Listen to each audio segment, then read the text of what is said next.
여호와의 말씀이 두 번째로 요나에게 임하니라. 이르시되 일어나 저 큰 성읍 니느웨로 가서 내가 네게 명한 바를 그들에게 선포하라 하신지라. 요나가 여호와의 말씀대로 일어나서 니느웨로 가니라. 니느웨는 사흘 동안 걸은 만큼 하나님 앞에 큰 성읍이더라. 요나가 그 성읍에 들어가서 하루 동안 다니며 외쳐 이르되 40일이 지나면 니느웨가 무너지리라 하였더니 니느웨 사람들이 하나님을 믿고 금식을 선포하고 높고 낮은 자를 막론하고 굵은 베옷을 입은지라. 그 일이 니느웨 왕에게 들림에 왕이 보좌에서 일어나 왕복을 벗고 굵은 베옷을 입고 제 위에 앉으니라. 왕과 그의 대신들이 조서를 내려 니느웨에 선포하여 이르되 사람이나 짐승이나 소떼나 양떼나 아무것도 입에 대지 말지니 곧 먹지도 말 것이요 물도 마시지 말 것이며 사람이든지 짐승이든지 다 굵은 베옷을 입을 것이요 힘써 하나님께 부르짖을 것이며 각기 악한 길과 손으로 행한 강포에서 떠날 것이라. 하나님이 뜻을 돌이키시고 그 진노를 그치사 우리가 멸망하지 않게 하시리라. 그렇지 않을 줄을 누가 알겠느냐 한지라. 하나님이 그들이 행한 것 곧 그 악한 길에서 돌이켜 떠난 것을 보시고 하나님이 뜻을 돌이키사 그들에게 내리리라고 말씀하신 재앙을 내리지 아니하시니라. 아멘.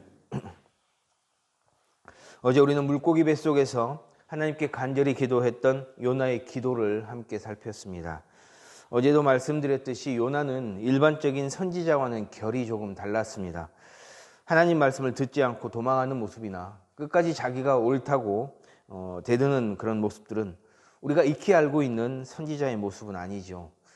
오늘 본문 안에 기록되고 있는 요나의 모습도 그렇습니다. 먼저 1절에서 3절입니다. 우리 함께 읽겠습니다. 시작. 여호와의 말씀이 이르시되 일어나 저 큰 성읍 니느웨로 가서 내가 네게 명한 바를 그들에게 선포하라 하신지라. 요나가 여호와의 말씀대로 일어나서 니느웨로 가니라. 니느웨는 사흘 동안 걸은 만큼 하나님 앞에 큰 성읍이더라. 여기서 보면 하나님께서 두 번째로 요나에게 말씀하셨다라고 기록을 하고 있어요. 자, 그럼 제가 질문을 하나 드리겠습니다. 지금 이 상황에서, 지금 3장의 상황에서 지금 요나는 어디에 있을까요?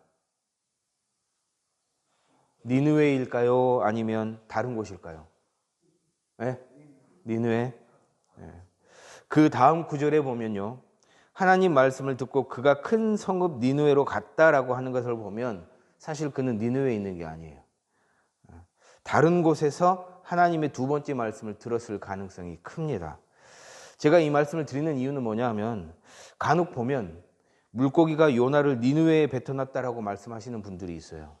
그러면서 나름대로 이렇게 의미를 부여하고 설명하시는 분들이 계시더라고요. 그런데 성경을 보면 엄밀하게 따지자면 성경을 보면요. 물고기는 요나를 니느웨에 뱉었다고 얘기하지 않고 있어요. 육지에 뱉었어요. 육지에. 2장 10절을 보십시오. 여호와께서 그 물고기에게 말씀하심에 요나를 어디에 토했다? 육지에 토했다. 그러니까 니느웨인지 어딘지는 몰라요, 사실은. 육지에 토했어요. 근데 이게 지정학적으로 보더라도 지도를 보면요. 니느웨는요, 아수르 제국의 내륙 깊숙한 곳에 위치한 티그리 강변의 도시예요. 이게 내륙에 있는 거예요, 내륙에. 조그마한 강변 근처에 있는. 게다가 요나가 요바에서 배를 타고 가다가 일을 당했다면 이거는 반드시 지중해 어느 한 곳에서 일을 당한 거예요. 그러면 그곳에서 그 아수르까지 이렇게 강변을 가서 거슬러 가려고 하다 보면 거의 한 수백 킬로미터가 돼요. 적어도 한 수백 킬로미터가 되고 그 강변은요, 큰 물고기가 갈 수 있는 곳이 아니에요. 그래서 여러 학자들은 물고기가 요나를 요바 근처 어느 해변에 내뱉었을 것이다 라고 얘기들을 합니다. 이게 니느웨에 내뱉은 게 아니에요. 그렇다면 여러분 이 사실이 의미하는 바는 뭘까요? 의미하는 바는 뭐냐 하면 그러니까 2장 10절 물고기가 요나를 육지에 뱉어낸 그 시점에서 두 번째 말씀이 임한 3장 1절에 어떤 1절까지 시간적인 간극이 있다는 거예요. 그러니까 니느웨에 내뱉어진 요나가 곧장 성읍으로 들어가 예언을 한 것이 아니라 그는 요바 어느 근처에서 내뱉어져 가지고 적어도 집으로 돌아가 자신을 추스를 시간이 있었다는 거예요. 죽을 위기에서 건진받은 사건을 통해서 충분히 자신을 되돌아보고 다시 하나님 앞에 올바른 선지자로 설 시간이 있었다는 거예요. 자, 그렇다면 그 다음 요나는 어떻게 했어야 했어요? 두말할 나위 없이 그는 곧장 어디로 가야 돼요? 니느웨로 향했어야 돼요. 자신을 추스르는 시간이 뭐 하루가 되었든 한 달이 되었든 뭐 1년이 되었든 회복이 됐으면 그는 자신의 사명을 감당하기 위해서 일어섰어야 했다라는 거예요. 니느웨로 갔어야 됐다라는 거예요.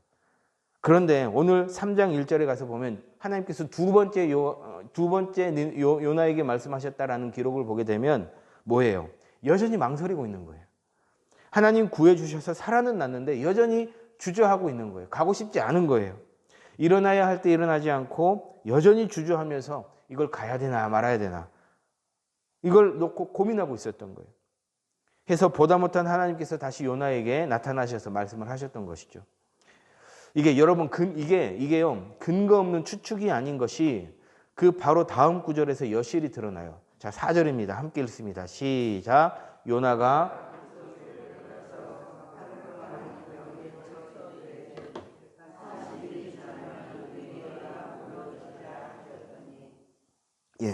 니느웨로 가기는 갔어요. 말씀을 하시니까 가기는 갔어요. 왜냐하면 가라는 것 가지 않았다가 그 일을 당했잖아요. 죽을 뻔했잖아요.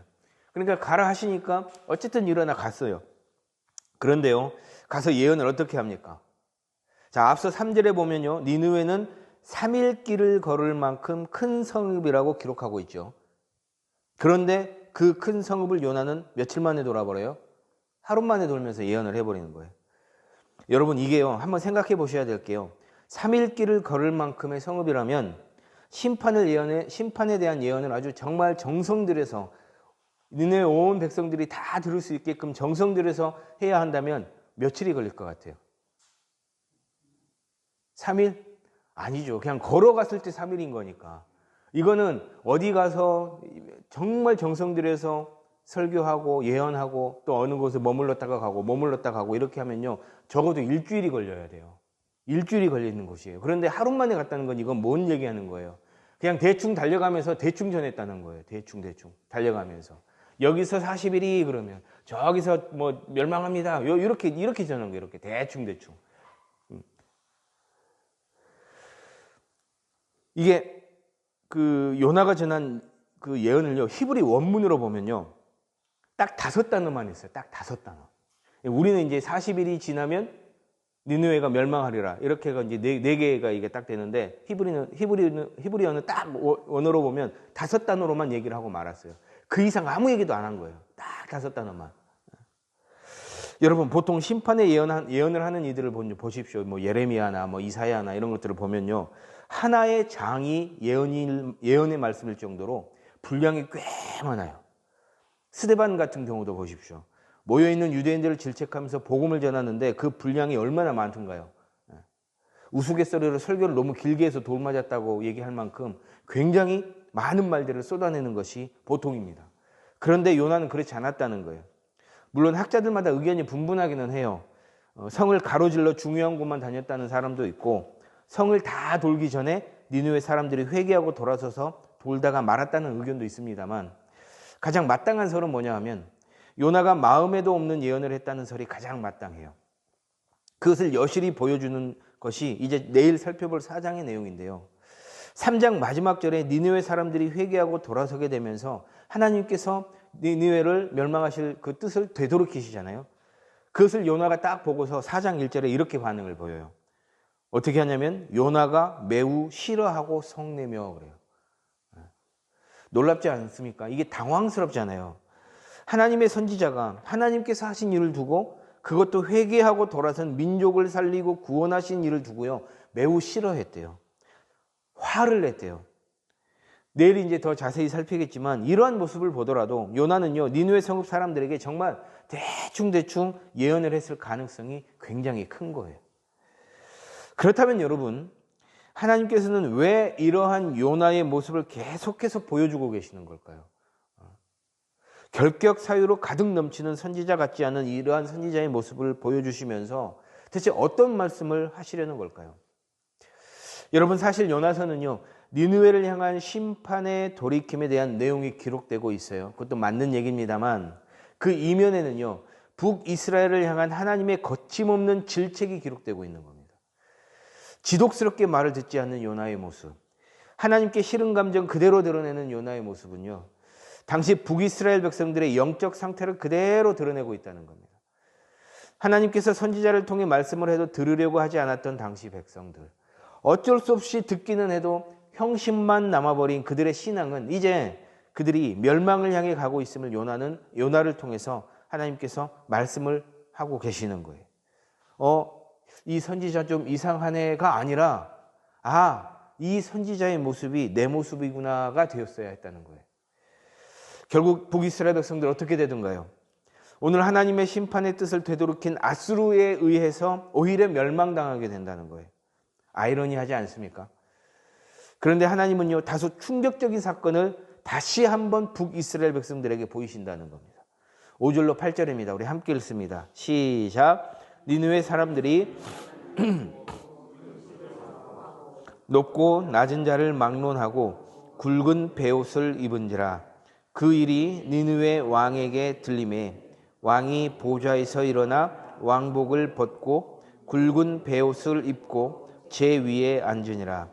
왕과 그의 대신들이 조서를 내려 니느웨에 선포하여 이르되 사람이나 짐승이나 소떼나 양떼나 아무것도 입에 대지 말지니 곧 먹지도 말 것이요 물도 마시지 말 것이며 사람이든지 짐승이든지 다 굵은 베옷을 입을 것이요 힘써 하나님께 부르짖을 것이며 각기 악한 길과 손으로 행한 강포에서 떠날 것이라. 니느웨 사람들이 회개해요.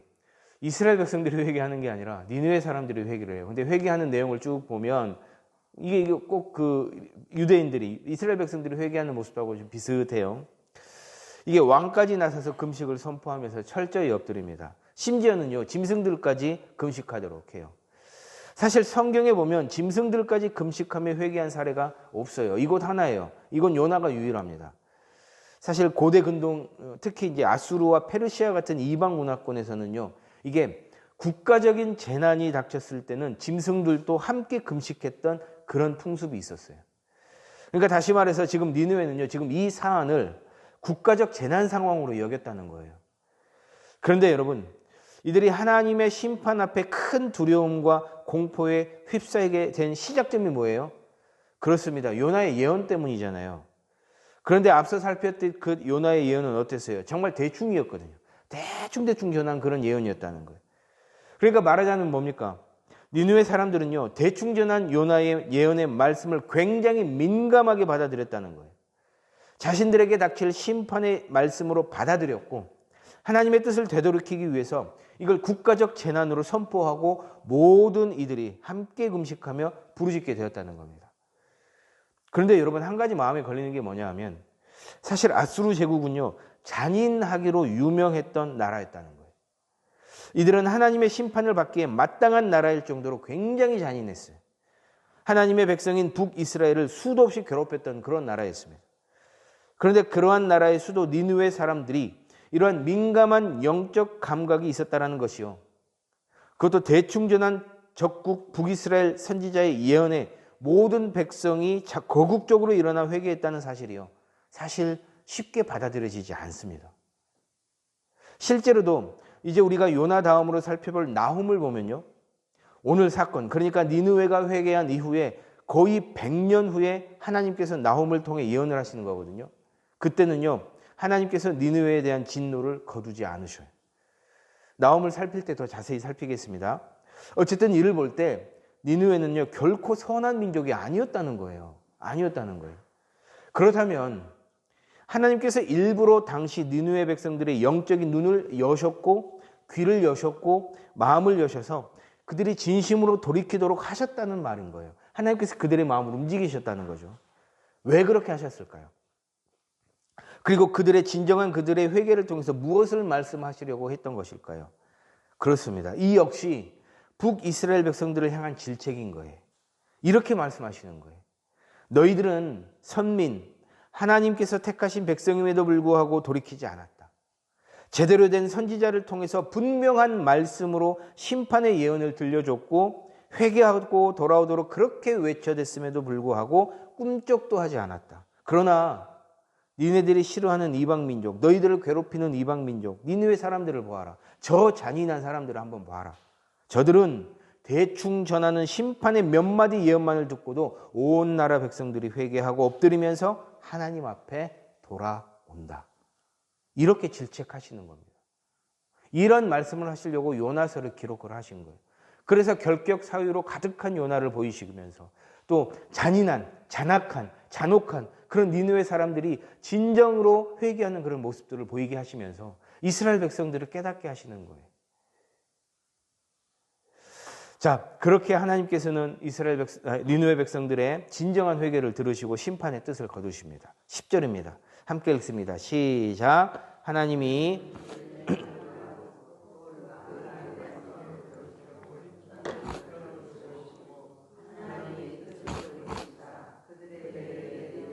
말씀하신 재앙을 내리지 아니하시니라. 여러분, 이 역시 단순히 니느웨 사람들이 구원받았다라고 여기기보다는 이렇게 악한 니느웨 사람들마저도 회개하고 돌아서면 하나님께서 심판의 뜻을 거두시는데 당신께서 택하신 백성, 이스라엘 백성들의 회개를 가만두고 보시겠느냐라는 하나님의 음성으로 들어야 하는 것입니다. 사랑하는 여러분, 우리는요 오늘 요나 3장의 말씀을 통해서 우리 안에 완고함을 한번 들여다봐야 하겠습니다. 하나님께서 북이스라엘이 그토록 싫어하는 니느웨를 이용해 말씀하신 이유는 북이스라엘의 완고함을 깨뜨리시기 위함이었음을 우리는 보게 되는 거예요. 우리 역시 그러한 완고함 안에 갇힐 수 있습니다. 나의 것을 고집하고 나의 생각과 방법과 사상을 고집하면서 그것만이 옳다고 고집하고 오히려 하나님을 등지는 삶을 살아갈 수 있다는 것이죠. 사랑하는 여러분, 바라기는요 우리 안에 그러한 완고함이 있다면 주님 앞에 내려놓는 시간 되었으면 좋겠어요. 온전한 모습으로, 순종의 모습으로 주님 앞에 서시는 우리 모두가 되었으면 좋겠습니다. 이 시간 우리 주신 말씀 붙들고 기도의 자리로 함께 나아가겠습니다.